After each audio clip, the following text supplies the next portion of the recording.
Hosea chapter 9. Do not rejoice, Israel. Do not be jubilant like the other nations, for you have been unfaithful to your God. You love the wages of a prostitute at every threshing floor. Threshing floors and wine presses will not feed the people. The new wine will fail them.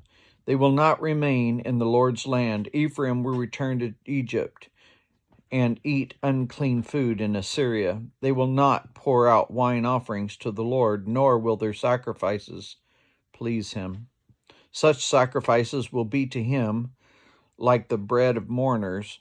All who eat them will be unclean. This food will be for themselves. It will not come to the temple of the Lord. What will you do on the day of your appointed festivals and the feast days of the Lord?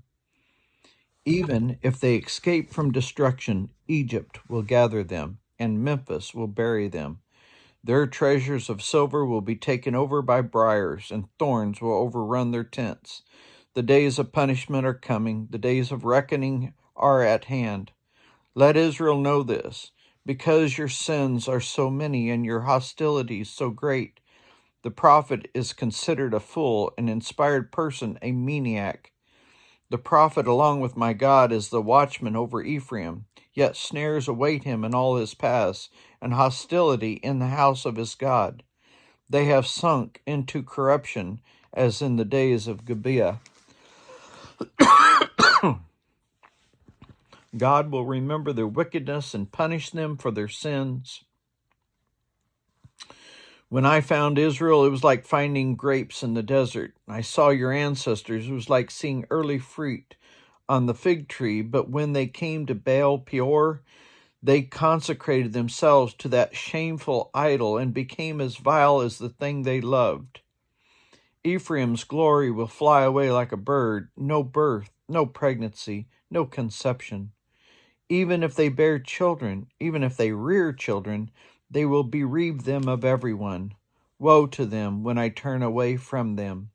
I have seen Ephraim like Tyre, planted in a pleasant place, but Ephraim will bring out their children to the slayer. Give them, Lord. What will you give them? Give them wombs that miscarry and breasts that are dry. Because of all their wickedness in Gilgal, I hated them there. Because of their sinful deeds, I will drive them out of my house. I will no longer love them. All their leaders are rebellious. Ephraim is blighted. Their root is withered. They yield no fruit.